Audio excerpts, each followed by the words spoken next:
Mrs. Gorf had a long tongue and pointed ears. She was the meanest teacher in Wayside School. She taught the class on the 30th story. If you children are bad, or if you answer a problem wrong, I'll wiggle my ears, stick out my tongue, and turn you into apples. Mrs. Gorf didn't like children, but she loved apples. Joe couldn't add, he couldn't even count, but he knew that if he answered a problem wrong, he would be turned into an apple. So he copied from John. He didn't like to cheat, but Mrs. Gorf had never taught him how to add.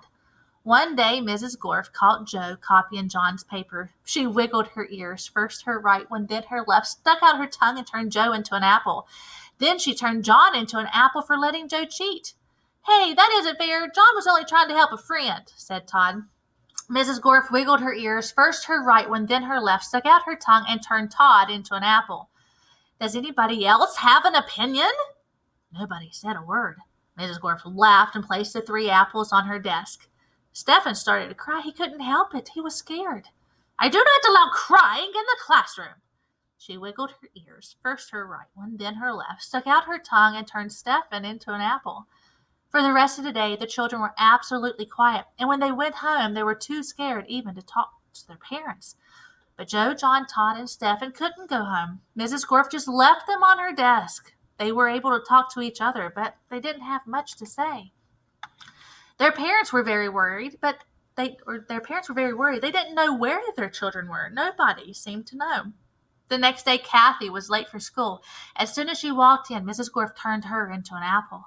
Paul sneezed during class. He was turned into an apple. Nancy said, God bless you, when Paul sneezed, and Mrs. Gorf wiggled her ears, first her right one, then her left, stuck out her tongue, and turned Nancy into an apple. Terrence fell out of his chair. He was turned into an apple. Mauricia tried to run away. She was halfway to the door as Mrs. Gorf's right ear began to wiggle. When she reached the door, Mrs. Gorf's left ear wiggled. Mauricia opened the door and had one foot outside when Mrs. Gorf stuck out her tongue. Mauricia became an apple. Mrs. Gorf picked up the apple from the floor and put it on her desk with the others. And then a funny thing happened. Mrs. Gorf turned around and fell over a piece of chalk. The 3 Erics laughed. They were turned into apples. Mrs. Gorf had a dozen apples on her desk. Joe, John, Todd, Stephen, Kathy, Paul, Nancy, Terrence, Mauricia, and the 3 Erics, Eric Fry, Eric Bacon, and Eric Evans. Louis, the art teacher, walked into the classroom. He had missed the children at recess. He had heard that Mrs. Gorf was a mean teacher, so he came up to investigate. He saw the 12 apples on Mrs. Gorf's desk. I must be wrong. She must be a good teacher if so many children bring her apples. And he walked back down to the playground. The next day, a dozen more children were turned into apples. Louis, the art teacher, came back into the room. He saw 24 apples on Mrs. Gorf's desk. There were only 3 children left in the class. She must be the best teacher in the world. By the end of the week, all the children were apples. Mrs. Gorf was very happy. Now I can go home. I don't have to teach anymore. I won't have to walk up 30 flights of stairs ever again. You're not going anywhere, shouted Todd, and he jumped up off the desk and bopped Miss Gorf on the nose.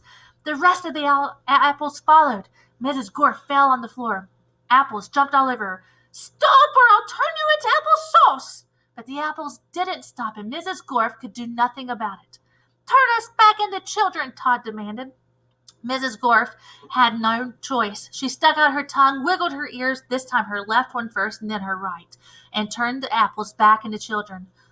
All right, let's go get Louis. He'll know what to do, shouted Mauricia. No, I'll turn you back into apples. She wiggled her ears, first her right one, then her left, and stuck out her tongue, but Jenny held up a mirror, and Mrs. Gorf turned herself into apple. The children didn't know what to do. They didn't have a teacher. Even though Mrs. Gorf was mean, they didn't think it was right to leave her as an apple, but none of them knew how to wiggle their ears. Louis, the yard teacher, walked in. Where's Mrs. Gorf?